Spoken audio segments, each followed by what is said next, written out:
핀란드가 발칵 뒤집혔습니다. 단 2명의 한국인 입국자 때문인데요. 서류도 완벽했고 말투도 공손했지만 단 한마디 한국어에 사방이 정지한 듯 조용해졌습니다. 도대체 무슨 일이 있었던 걸까요? 15년 전 물속에서 시작된 운명 같은 이야기, 지금 시작합니다. 여기서 잠깐 좋아요와 구독 버튼 눌러주는 센스. 안녕하세요. 저는 알렉산더 슈미트, 독일 출입국 관리소 부국장으로 현재 핀란드 국경에서 근무 중입니다. 오늘도 여느 날과 같이 출입국 심사대에 앉아 여권을 확인하고 입국 허가 도장을 찍습니다. 매일 반복되는 일상이죠. 하지만 모든 일상이 그렇듯 제 마음속에는 항상 떠나지 않는 기억이 있습니다. 15년 전 헝가리 부다페스트에서의 일입니다. 도나우강을 따라 산책하던 중 발을 헛디뎌 차가운 강물에 빠졌죠. 수영을 할 줄 몰랐던 저는 목숨이 위태로웠습니다. 물속에서 허우적대며 숨이 막혀올 때 누군가 물속으로 뛰어들어 저를 구해주었습니다. 그는 한국인 유학생이었습니다. 괜찮으세요? 병원에 가봐야 할 것 같은데요. 그의 젖은 머리카락에서 물방울이 떨어지며 질문했던 모습이 아직도 선명합니다. 저는 겨우 고개를 끄덕였고 그는 저를 근처 의료진에게 데려다 주었죠. 정신이 혼미해 제대로 된 감사 인사도 못했습니다. 다음 날 그를 찾아보려 했지만 이미 다른 도시로 여행을 떠났다는 소식만 들었죠. 이름도 연락처도 알지 못한 채 말입니다. 슈미트 부국장님, 다음 입국자 들어오셨습니다. 동료의 목소리에 정신이 돌아옵니다. 잠시 과거에 빠져 있었군요. 창문 너머로 눈이 내리는 핀란드의 풍경이 보입니다. 한국인이 저를 구해준 그날도 이렇게 추웠습니다. 가슴 한구석이 아직도 조여옵니다. 은인에게 제대로 감사를 표하지 못했다는 후회가요. 네, 들여보내주세요. 직업적 습관으로 표정을 가다듬고 다음 입국자를 맞이합니다. 타국에서 일하는 독일인으로서 저는 항상 원칙주의자로 알려져 있습니다. 규정과 절차를 철저히 지키죠. 하지만 동료들은 제가 한국인들에게 미묘하게 다른 태도를 보인다고 말합니다. 부정하진 않습니다. 한국 여권을 보면 항상 가슴이 두근거리니까요. 혹시 그 사람일까? 이런 헛된 기대를 품는 제 자신이 우스울 때도 있습니다. 15년이 지났는데 말이죠. 하지만 오늘따라 그날의 기억이 더 선명하게 떠오릅니다. 물에 잠기는 공포, 싸늘한 물속의 절망, 그리고 갑자기 내 손을 잡아준 따뜻한 손길. 슈미트 부국장님, 오늘은 어쩐지 생각이 많아 보이시네요. 옆자리의 동료 핀란드 직원이 미소 지으며 말합니다. 저는 고개를 가볍게 끄덕이며 웃어 보였죠. 약간의 향수병인가 봅니다. 걱정하지 마세요. 시계를 확인합니다. 오후 4시, 아직 2시간의 근무가 남았습니다. 창밖으로는 눈이 더 세차게 내리기 시작했고 입국자들의 발걸음도 점점 줄어듭니다. 조용한 시간이 이어질 것 같았죠. 그때 모니터에 다음 입국자 정보가 뜹니다. 한국 여권. 어쩐지 오늘은 특별한 날이 될 것 같은 예감이 듭니다. 심장이 빠르게 뛰기 시작하네요. 이런 감정은 오랜만입니다. 누군가 제 운명을 바꿔놓을 사람이 오고 있다는 직감이 듭니다. 모니터를 응시하며 다음 입국자를 기다립니다. 저는 한국 여권을 확인하자마자 등줄기에 식은땀이 흘렀습니다. 오늘은 평범한 날이 아닐 거라는 직감이 왔죠. 모니터 화면에는 2명의 한국인 입국자가 연속으로 입국 심사를 기다린다고 표시됐어요. 심장이 빠르게 뛰었습니다. 다음 입국자 들어오세요. 첫 번째로 들어온 사람은 30대 중반으로 보이는 남성이었습니다. 검은색 정장에 말끔하게 다듬어진 외모가 인상적이었죠. 리웨이라는 이름의 이 남성은 자신감 넘치는 걸음으로 심사대에 다가왔어요. 안녕하세요. 핀란드 방문을 환영합니다. 여권 부탁드립니다. 리웨이는 유창한 영어로 대답했습니다. 감사합니다. 비즈니스 목적으로 방문했습니다. 그의 한국 여권을 받아들고 기본 확인 절차를 밟았죠. 모든 것이 완벽했습니다. 하지만 무언가가 저를 불편하게 만들었어요. 리웨이의 눈빛에서 느껴지는 미묘한 긴장감일까요? 아니면 제가 한국인들에게 유독 예민해진 탓일까요? 핀란드에 얼마나 체류할 예정이신가요? 일주일 정도요. 헬싱키에서 열리는 무역 컨퍼런스에 참석합니다. 모든 대답이 매끄러웠습니다. 너무 매끄러웠죠. 마치 잘 준비된 대본을 읽는 것 같았어요. 저는 여권을 한 번 더 살펴봤습니다. 아무런 이상이 없었죠. 그런데도 마음 한구석이 계속 불편했습니다. 리웨이 씨, 잠시만요. 루틴 체크를 몇 가지 더 하겠습니다. 리웨이의 표정이 미세하게 굳었습니다. 눈빛이 변했죠. 그때 두 번째 한국인 입국자가 들어왔습니다. 20대 후반으로 보이는 젊은 남성이었어요. 김지호라는 이름의 이 청년은 소박한 배낭을 맨 채 조용히 서 있었습니다. 죄송합니다만 순서대로 진행하겠습니다. 잠시 기다려 주시겠어요? 김지호는 공손하게 고개를 숙이며 답했습니다. 네, 천천히 하세요. 괜찮습니다. 그 짧은 한마디에 담긴 진정성이 느껴졌습니다. 존중과 배려가 묻어나는 말투였죠. 저는 다시 리웨이에게 집중했어요. 두 사람을 번갈아 보면서 미묘한 차이점을 발견하기 시작했습니다. 리웨이 씨, 한국의 어느 지역 출신이신가요? 갑작스러운 질문에 리웨이는 미소를 지으며 대답했습니다. 서울이요. 강남 지역에 살고 있습니다. 너무 빠른 대답이었어요. 준비된 답변 같았죠. 저는 김지호를 향해 같은 질문을 던졌습니다. 당신은요? 한국에 어디서 오셨나요? 김지호는 잠시 생각하더니 솔직하게 대답했어요. 부산 출신인데 지금은 서울 노원구에서 대학을 다니고 있습니다. 교환학생으로 핀란드에 왔어요. 두 사람의 대조적인 모습이 점점 뚜렷해졌습니다. 리웨이는 완벽하게 차려입은 모습과 흠없는 대답으로 무장했지만 김지호는 소박하면서도 자연스러운 진정성이 느껴졌죠. 저는 직감적으로 이 두 사람에게 더 깊은 질문을 던져야겠다고 결심했습니다. 15년간 축적된 직업적 감각이 움직이기 시작했어요. 진짜와 가짜를 구분하는 건 서류가 아닙니다. 눈빛입니다. 태도입니다. 그리고 무엇보다 예상치 못한 순간에 드러나는 진심이죠. 두 분 모두 추가 질문에 답해 주시겠어요? 간단한 절차입니다. 리웨이는 약간의 초조함을 감추지 못했지만 김지호는 편안하게 고개를 끄덕였습니다. 그 순간 저는 알았어요. 눈앞의 두 사람 중 누가 진짜 한국인인지. 하지만 확신하기 위해 테스트가 필요했습니다. 제 마음속 깊은 곳에서는 15년 전 그 청년의 얼굴이 김지호와 겹쳐 보이기 시작했어요. 하지만 그건 착각일 수도 있었죠. 저는 감정을 억누르고 다음 단계로 넘어갔습니다. 출입국 관리소의 형광등 불빛 아래 세 사람의 운명이 조용히 얽히기 시작했습니다. 15년 전 물속에서의 기적이 다시 한번 제 삶을 바꿀 준비를 하고 있었어요.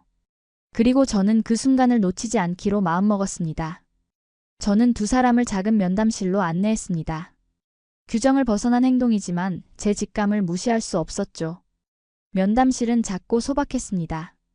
흰 벽에 테이블 하나, 의자 3개가 전부였어요. 두 사람은 제 맞은편에 나란히 앉았습니다. 간단한 한국어 테스트를 해보겠습니다. 리웨이의 눈빛이 순간 날카로워졌지만 곧 자연스러운 미소로 바뀌었습니다. 김지호는 약간 의아한 표정이었지만 순순히 따랐죠. 한국의 제2도시는 어디인가요? 김지호가 즉시 대답했습니다. 부산이죠. 제 고향이에요. 리웨이도 망설임 없이 말했습니다. 부산입니다. 두 사람 모두 정답이었습니다. 하지만 이건 기본적인 질문이었죠. 좀 더 깊이 들어가 볼 필요가 있었습니다.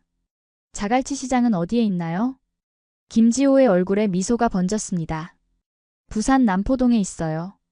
어릴 때 할머니와 자주 갔었죠. 바다 냄새가 아직도 기억납니다. 리웨이는 잠시 생각하더니 대답했습니다. 부산에 있는 유명한 시장입니다.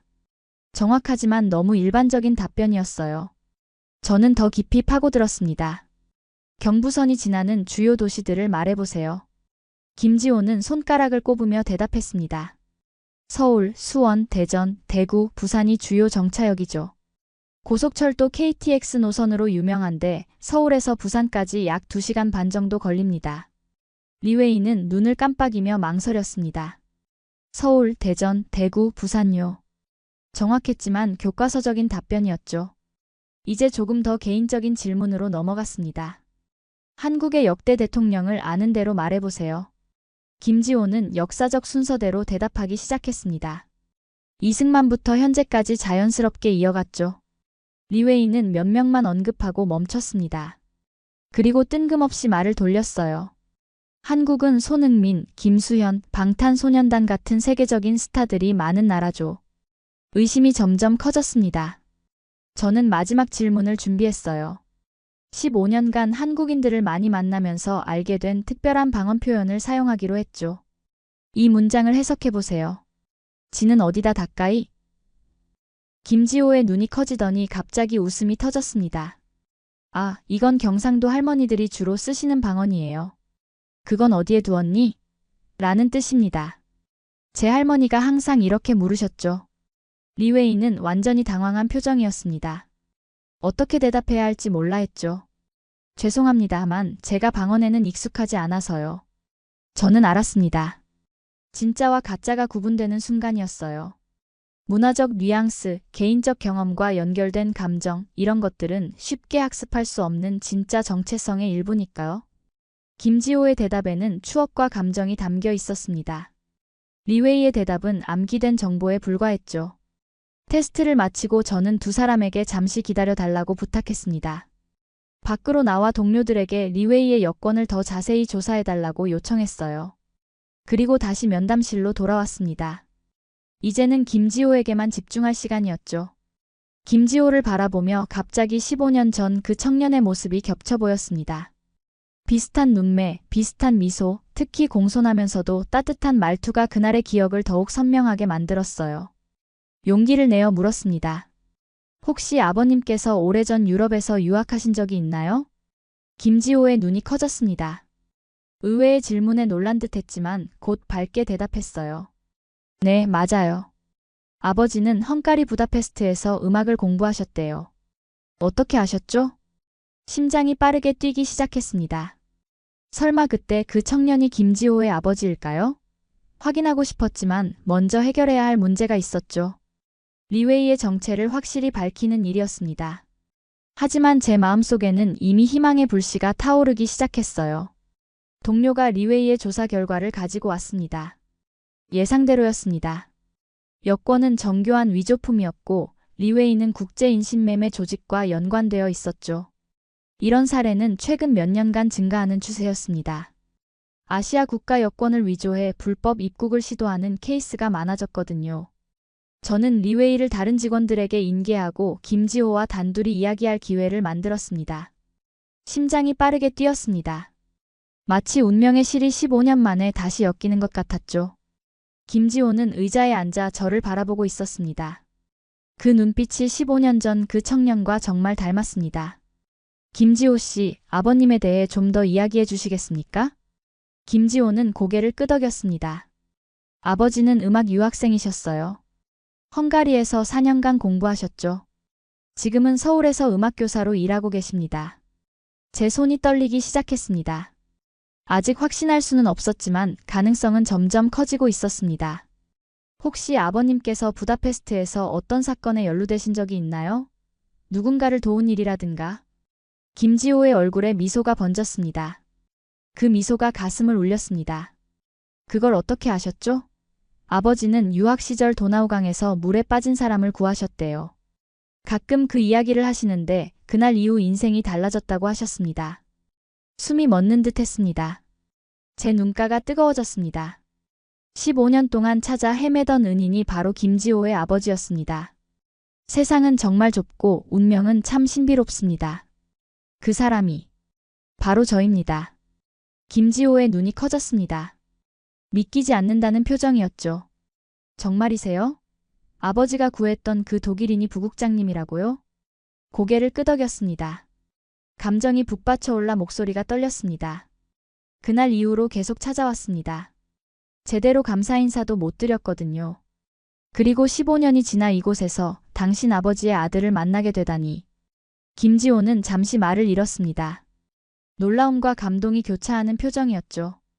그리고 이내 환한 미소를 지었습니다. 아버지가 이 이야기를 들으면 정말 놀라실 거예요. 항상 그 독일인이 잘 지내고 있는지 궁금해하셨거든요.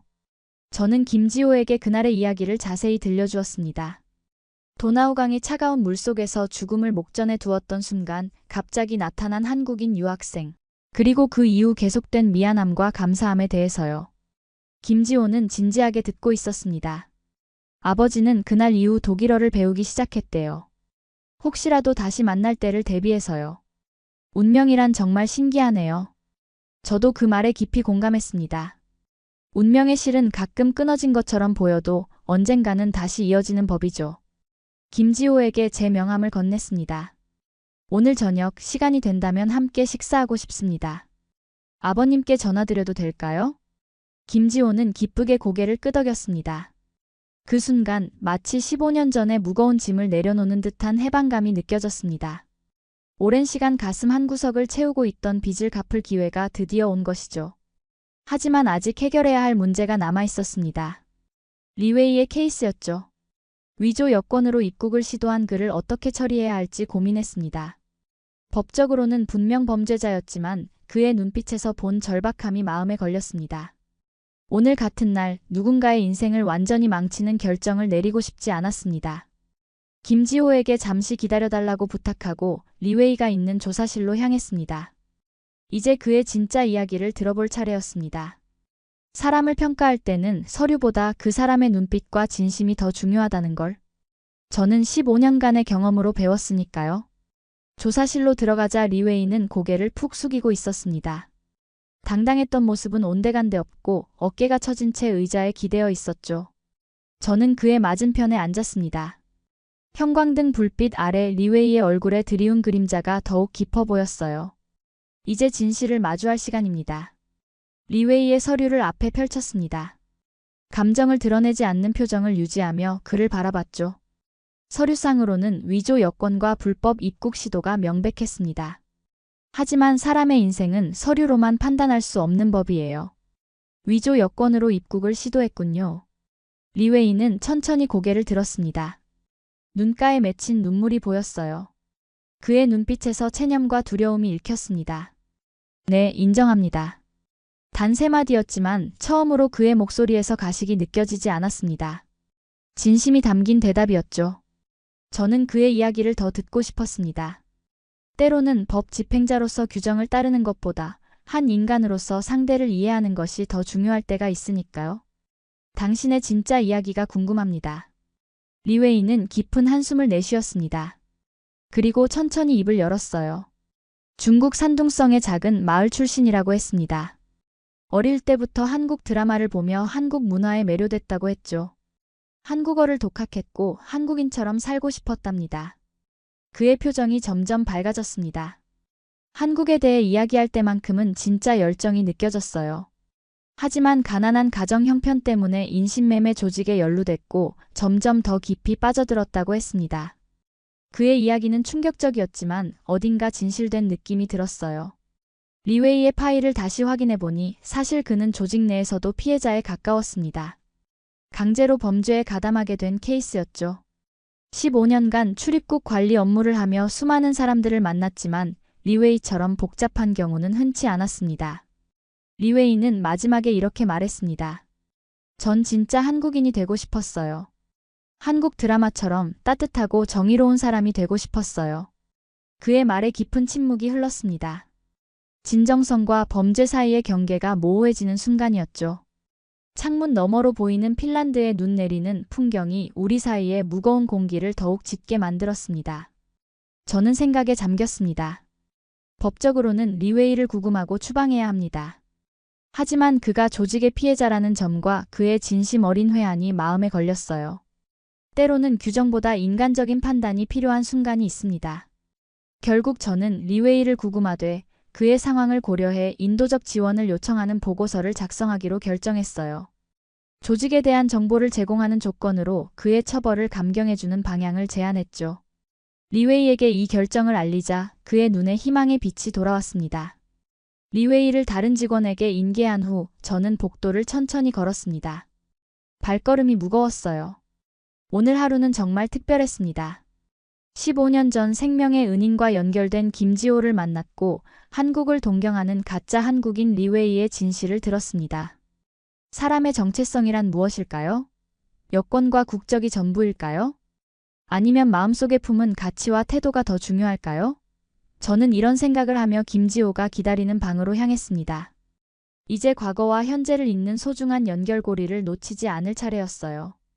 15년간의 기다림이 드디어 끝나려 합니다. 김지호가 기다리는 방으로 돌아갔습니다. 생각보다 오래 걸렸지만 김지호는 창밖으로 내리는 눈을 조용히 바라보며 기다리고 있었죠. 나이는 어리지만 인내심이 느껴졌습니다. 역시 그 아버지의 아들입니다. 방에 들어서자 김지호가 고개를 돌렸습니다. 그의 맑은 눈동자에서 순수한 호기심이 느껴졌죠. 제 발걸음은 평소보다 가벼웠습니다. 마치 15년간의 무거운 짐을 내려놓기 직전인 것처럼요. 기다려주셔서 감사합니다. 이제 김지호 씨 입국 심사는 완료되었습니다. 김지호는 미소를 지으며 고개를 숙였습니다. 그의 공손한 태도는 15년 전 그 청년과 너무 닮았죠. 책상에 앉아 김지호를 마주했습니다. 흰 형광등 아래 그의 얼굴을 자세히 볼 수 있었습니다. 15년 전 기억 속 청년의 모습과 오버랩되며 가슴이 뭉클해졌습니다. 인생은 참 신비롭습니다. 실례지만 지금 아버님께 연락할 수 있을까요? 김지호는 잠시 시간을 확인한 후 고개를 끄덕였습니다. 한국은 지금 저녁 시간이라 가능할 거예요. 심장이 빠르게 뛰기 시작했습니다. 15년간 상상해온 순간이 드디어 눈앞에 펼쳐지려 합니다.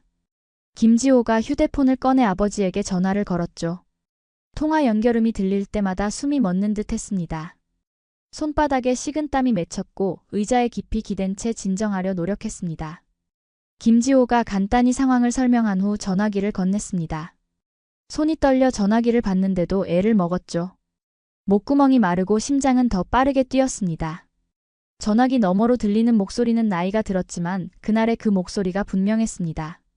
안녕하세요, 김준호입니다. 깊고 차분한 목소리였습니다. 제 목소리는 떨렸습니다. 안녕하세요, 알렉산더 슈미트입니다. 15년 전 부다페스트 도나우강에서 당신이 구해주신 사람입니다. 전화기 너머로 잠시 침묵이 흘렀습니다. 그리고 김준호의 놀란 목소리가 들렸죠. 그 독일인이 당신이었군요. 이런 기적 같은 일이. 눈가가 뜨거워졌습니다. 감정이 북받쳐 올라 말을 잇지 못했죠.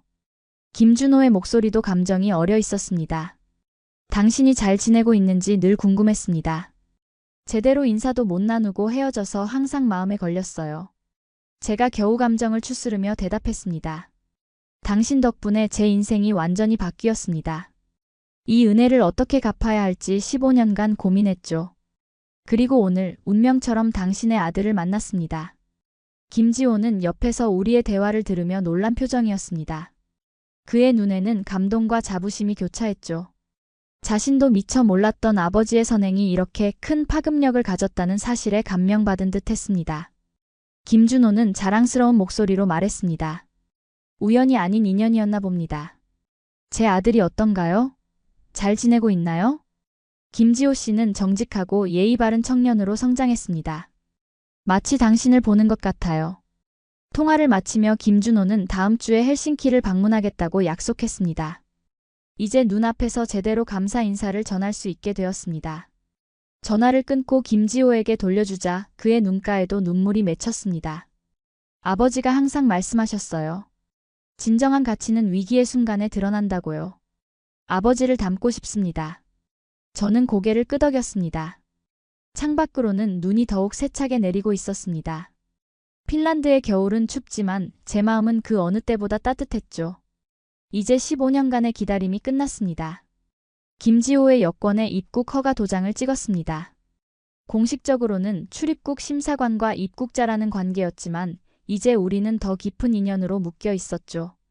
김지호에게 헬싱키에서 가장 좋은 한식당을 추천해 주었습니다. 저녁 식사를 함께하기로 약속했죠. 사무실을 나서며 동료들에게 일찍 퇴근하겠다고 말했습니다. 동료들은 의아한 표정이었지만 제 얼굴에 번진 행복한 미소를 보고 더 묻지 않았습니다. 30년 경력 중 처음으로 개인적인 이유로 일찍 퇴근하는 저를 보며 놀란 것 같았죠. 하지만 오늘만큼은 어쩔 수 없었습니다. 오늘은 제 인생에서 가장 특별한 날이니까요. 그날 저녁 김지호와 함께한 식사는 제 인생에서 가장 의미 있는 시간이었습니다. 헬싱키의 작은 한식당에서 우리는 마치 오랜 친구처럼 편안하게 이야기를 나눴죠. 김지호는 한국에서의 학교 생활과 핀란드 교환학생 프로그램에 대해 열정적으로 설명했습니다. 저는 15년간 알고 싶었던 그의 아버지에 관한 이야기를 들었죠. 다음 날 아침 저는 일찍 사무실에 출근했습니다. 퇴직을 한 달 앞둔 시점이라 마무리해야 할 서류들이 산더미처럼 쌓여 있었죠. 창밖으로는 여전히 눈이 내리고 있었지만 제 마음은 어제와는 달리 맑고 가벼웠습니다. 15년간의 짐을 내려놓은 기분이었어요. 책상에 앉아 마지막 보고서를 작성하기 시작했습니다. 이 보고서는 30년 경력의 출입국 관리 공무원으로서 제가 쌓아온 모든 경험과 통찰을 담는 중요한 문서였죠. 제목을 간단하게 적었습니다. 사람을 구별하는 힘. 키보드를 두드리며 글을 쓰기 시작했습니다. 제가 경험한 수천 건의 출입국 사례들과 그 속에서 발견한 진실들을 정리했어요. 국적, 인종, 종교를 떠나 진짜와 가짜를 구별하는 것은 결국 서류가 아니라 사람의 본질에 있다는 것이죠. 여권이 아니라 태도와 말투, 그리고 눈빛이 진짜를 구별한다. 이 문장을 적으며 어제의 경험이 생생하게 떠올랐습니다. 김지호와 리웨이의 대조적인 모습, 그리고 그 속에서 드러난 진정성의 차이가 말이죠. 인간의 진실은 결국 작은 행동들 속에 담겨 있다는 것을 다시 한번 깨달았습니다. 점심시간이 지나갈 때까지 저는 계속해서 보고서를 작성했습니다. 동료들이 식사를 권했지만 이 작업을 멈추고 싶지 않았어요. 이 보고서는 단순한 업무 마무리가 아니라 제 인생의 중요한 깨달음을 담는 작업이었으니까요. 오후가 되어 보고서가 거의 마무리될 무렵 동료 하나가 제 책상으로 다가왔습니다. 슈미트 부국장님, 우체국에서 소포가 왔습니다. 의아한 마음으로 소포를 받아들었습니다. 발신인은 김지호였죠. 소포를 조심스럽게 열었습니다. 안에는 작은 나무 액자와 짧은 편지가 들어있었어요. 액자에는 감사합니다라는 한글 문구가 아름답게 새겨져 있었습니다. 편지는 간결했습니다. 김지호는 어제 저녁 함께 해준 것에 감사하다고 썼고 아버지가 다음 주 화요일에 헬싱키에 도착한다는 소식을 알려왔습니다. 함께 식사하자는 초대와 함께 이 액자가 제 새 출발을 응원하는 선물이라고 했죠. 액자를 책상 위에 세웠습니다. 햇빛에 비친 한글이 더욱 아름답게 보였어요. 그 옆에는 제가 15년간 모아온 한국 관련 물건들이 있었습니다. 한글 교재, 한국 지도, 서울 시내 사진들, 그리고 도나우강 사진 한 장이요. 이제 그 컬렉션에 김지호의 선물이 더해졌습니다. 보고서를 마무리하며 마지막 문장을 적었습니다. 진실은 서류가 아닌 마음속에 있다. 30년간 출입국 관리소에서 일하며 배운 가장 중요한 교훈이었죠. 서류는 위조할 수 있지만 진심은 위조할 수 없다는 것을요. 보고서를 인쇄해 제출하러 가는 길, 창밖을 바라보니 눈이 그치고 맑은 하늘이 보이기 시작했습니다. 마치 새로운 시작을 알리는 것 같았어요. 퇴직 후의 삶에 대한 계획이 머릿속에서 형태를 갖추기 시작했습니다. 한국어를 본격적으로 배워볼까요? 아니면 한국을 여행해볼까요? 가능성은 무궁무진했습니다. 보고서를 국장님께 제출하고 나오는 길 핸드폰에 메시지가 도착했습니다. 김지호가 보낸 사진이었어요. 아버지와 통화하는 모습을 찍은 것이었죠. 사진 속 김준호의 얼굴에는 15년 전 그날의 모습이 그대로 담겨 있었습니다. 시간은 흘렀지만 그의 따뜻한 미소는 여전했어요. 사무실로 돌아와 짐을 정리하기 시작했습니다. 30년간의 추억이 담긴 책상을 비우는 일은 쉽지 않았지만 마음은 이상하게 평온했죠. 15년간 풀지 못했던 숙제를 마침내 해결했으니까요. 이제 저는 새로운 시작을 맞이할 준비가 되었습니다. 정리를 마치고 나서 책상 위에는 3가지만 남겨두었습니다. 한글 교재, 김지호가 준 액자, 그리고 제 마지막 보고서 사본이었어요. 이 3가지는 제 새로운 삶의 나침반이 될 것이라고 생각했습니다. 제가 앞으로 나아가야 할 방향을 알려주는 소중한 안내자들이요. 사무실을 나서며 마지막으로 창밖을 바라봤습니다. 이제 눈은 완전히 그쳤고 해가 구름 사이로 얼굴을 내밀고 있었어요. 마치 제게 미소를 건네는 것 같았죠. 15년간의 겨울이 끝나고 이제 새로운 봄이 시작되려 합니다. 3개월 후 퇴직한 저는 한국행 비행기에 몸을 실었습니다. 더 이상 출입국 심사관이 아닌 평범한 여행자로서였죠. 김준호와 김지호의 초대로 서울을 방문하게 된 것입니다. 아내 마르타도 함께였습니다. 15년간 제 이야기를 들어온 아내도 김준호를 만나고 싶어 했죠. 설레나요? 마르타가 물었습니다. 고개를 끄덕였습니다. 평생 처음 가는 아시아였고 그것도 15년간 마음 한구석을 차지하고 있던 나라였으니까요. 3개월간 한국어를 공부했지만 아직 간단한 인사말 뿐이었죠. 창가에 앉아 생각에 잠겼습니다. 한 달 전 김준호가 핀란드를 방문했던 날이 떠올랐습니다. 15년 만에 생명의 은인을 직접 마주했을 때의 감동은 말로 표현할 수 없었죠. 김준호는 저를 꼭 안아주었습니다. 15년 전 강물에서 저를 구했던 그 손길이 다시 저를 감싸 안은 것입니다. 10시간 비행 끝에 인천공항에 도착했습니다. 게이트를 나서자 김지호와 김준호가 환한 미소로 우리를 맞이했습니다. 김준호의 손에는 슈미트 가족 환영합니다 라는 한글 플래카드가 들려 있었죠. 한국에 오신 것을 환영합니다. 김준호가 유창한 독일어로 인사했습니다. 그가 15년간 독일어를 꾸준히 공부했다는 사실이 놀라웠죠. 저도 준비한 한국어로 답했습니다. 만나서 반갑습니다. 서툰 발음이었지만 김준호의 얼굴에 기쁨이 번졌습니다. 마르타도 한국어로 인사했죠. 김준호의 차로 서울로 향했습니다. 창밖으로 보이는 한국의 풍경은 신기했습니다. 높은 아파트들, 화려한 간판들, 분주하게 오가는 사람들까지 모든 것이 새로웠죠. 김지호는 열심히 가이드 역할을 했습니다. 서울의 역사와 문화에 대해 설명했죠. 일주일간의 여행은 잊을 수 없는 경험이었습니다. 김준호의 집에서의 가족 식사, 서울 주요 관광지 방문, 그리고 김준호와 나눈 깊은 대화들까지 모든 순간이 소중했습니다. 특히 김준호의 학교 방문이 인상적이었죠. 그는 음악 선생님으로 학생들에게 존경받고 있었습니다. 마지막 날 저녁 한강변 레스토랑에서 작별 식사를 했습니다. 서울의 야경이 아름답게 펼쳐졌죠. 김준호가 조용히 말했습니다. 이제 우리는 단순한 은인과 수혜자가 아닙니다. 우리는 가족입니다. 그 말에 가슴이 뭉클해졌습니다. 김준호는 잔을 들어 건배를 제안했죠. 한국과 독일, 우리의 인연에. 잔을 부딪히며 생각했습니다. 한국은 저를 2번 살렸습니다. 한 번은 물속에서, 또 한 번은 진심 속에서요. 핀란드로 돌아온 후 저는 사무실을 새롭게 꾸몄습니다. 책상 위에는 한강을 배경으로 김준호, 김지호와 찍은 사진을 놓았죠. 벽에는 한국에서 가져온 태극기도 걸었습니다.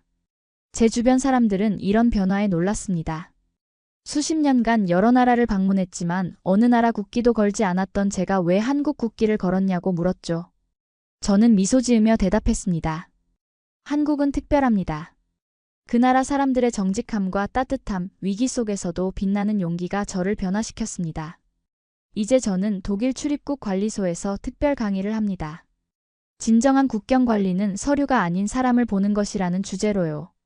강의 마지막에는 항상 같은 말로 끝을 맺습니다. 여권만으로는 사람을 판단할 수 없습니다. 진짜 한국인은 서류가 아닌 사람됨됨이로 구별됩니다. 그리고 그 정신은 우리 모두가 배워야 할 가치입니다. 오늘의 사연은 어떠셨나요? 이번 영상을 어떻게 생각하시는지 댓글로 의견을 남겨주시고 좋아요를 눌러주세요. 다음에도 더 흥미진진한 사연으로 찾아뵙겠습니다. 여러분의 사연 제작소 감동 나누기였습니다. 감사합니다.